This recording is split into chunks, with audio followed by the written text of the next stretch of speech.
به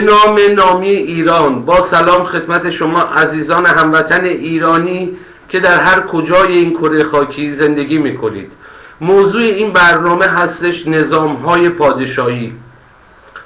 شاید همه شما عزیزان ایرانی در چند وقت گذشته متوجه شدید که بعضی از کشورهای دنیا هستند کسانی که خودشون رو وارث اون کشورها میدونند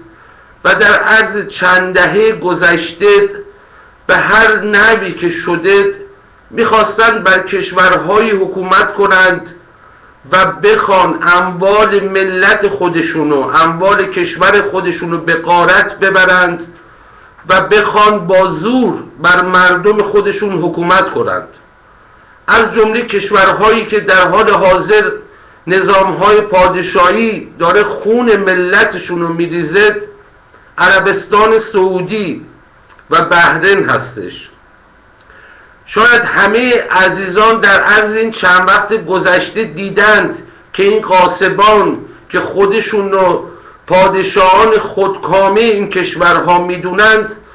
چجوری بر ملت خودشون ظلم میکنند و چگونه بر اموال اون کشور دارند حاکم میشند. درسته شاید در عرض چند سال گذشته کشورهایی بودند که نمیخواستند انسانی یا شخص به خصوصی که خودشو بخواد غالب کنه بر ملت عوض شدند و در عرض چند وقت گذشته دیدید در کشورهای مختلف که پادشاهان از ترس خودشون چگونه اومدند و میخوان به اصلاحاتی دست بزنند، گرچه در بعضی از کشورها انقدر خون ملت رو ریختند که دیگه ملت اجازه نمیدند که اینا بخوان سر کار بمونند. امروزه در سازمان ملل نزدیک به 200 کشور به ثبت رسیده و در حدود 12% از این کشورهایی که امروز در سازمان ملل متحد به ثبت رسیدند نظامهای پادشاهی دارند. گرچه بین نظامهای پادشاهی در کشورهای عربی و کشورهای اروپایی فرقی وجود دارد، ولی خب در همه دنیا امروزه ثابت شده که مردم نمیخوان که کسی به عنوان وارث اونها بخواد دائم العمر حق ملت رو بخورد و بخواد بدون این که کسی انتقادی به اونا داشته باشد افکار خودشون و رفتار خودشون رو پیش ببرند. در بین این کشورها عربستان سعودی و بحرین که در حال حاضر ملت خودشون رو به خاک و خون کشیدند مهمترین کشورهای عربی هستند که حتی اجازه نمیدند که مردم خودشون در کشورشون حرفی بزنند. امروزه در تمام دنیا مرسوم بر اینه که ملت آگاهانه بخوان کسی رو انتخاب کنند که بر کشورشون حکومت کنه و بخواد برای مردم اون کشور آبادی، آزادی، انسانیت رو طلب کنه، نه کسانی که در عرض چند دهه گذشته به زور اومدن قدرت رو گرفتند و نمیخوان حتی ذره از این مسئله کوتاه بیان. امروزه در کشورهای اروپایی اگه بخوام برای شما مثالی بزنم چند کشور اروپایی هستند که هنوز نظام پادشاهی دارند، ولی از اونجایی که همه پادشاهان به خاطر مسائل خودشون حکم روایی کردند و تا بخوان مسائل خودشون رو پیش ببرند چندین دهه طول کشیده که مردم اروپا بخوان قدرت رو از اونا بگیرند، گرچه در کشورهای عربی هنوز این مسئله به واقعیت نرسیده. امروز در کشورهای اروپایی هم اگر بخوایم مثالی بزنیم اینه که کشورهای اروپایی هم پادشاهان خودکامه دارند، ولی از اونجایی که ملت تونستن قدرت رو از اونا بگیرند و به عنوان یک سمبل اونا رو کنار بذارند، مشخصا معلوم میشه که همه مردم دنیا از این مسئله ناراحتند. در آخرین نظرسنجی که در کشور سوئد انجام شده، طبق اون اخبارهایی که در عرض چند وقت گذشته در روزنامه‌های کثیرالانتشار این کشور اومده، مؤسسه‌ای که در حدود 40 سال در این مورد تحقیق می‌کرده، در آخرین نظرسنجی نشون داده که فقط در سوئد 32% از مردم سوئد خواهان نظام پادشاهی هستند و تقریبا 68% از مردم کشور سوئد هم با این مسئله مخالفت دارند. چرا؟ به خاطر اینکه در عرض این چند سال گذشته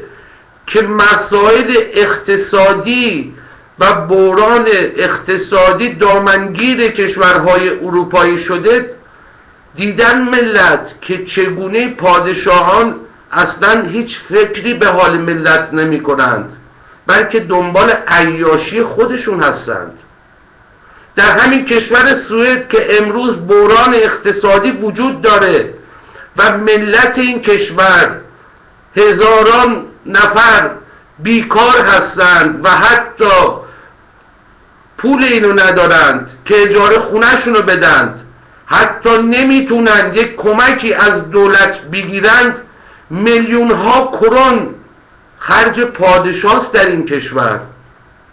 و ملت اینو فهمیدن و امروز قبول نمیکنن که در جامعه زندگی کنند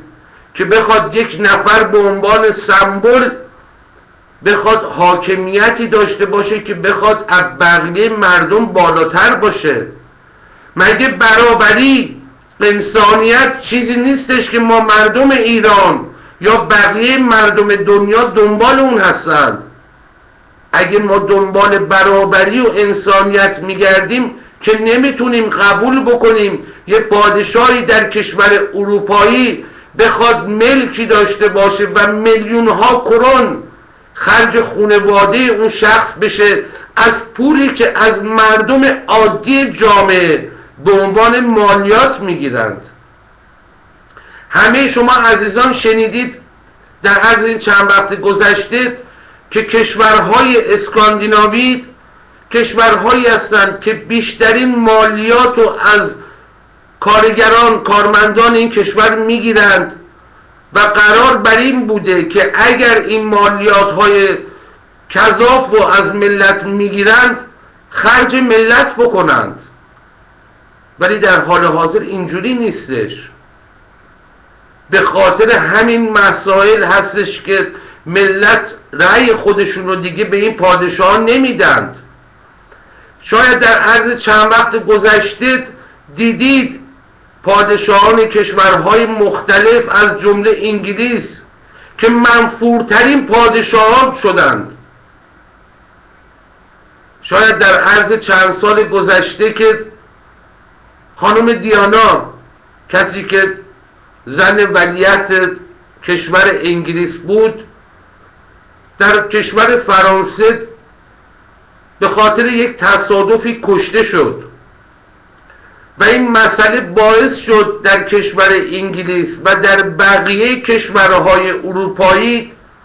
که ملت رو برگردونند به پادشاه انگلیس و در اون زمان در عرض این یک دهه گذشته پادشاه انگلیس یا ملکه انگلیس کمترین رأی ملت رو در دست داشت و همه اونو مقصر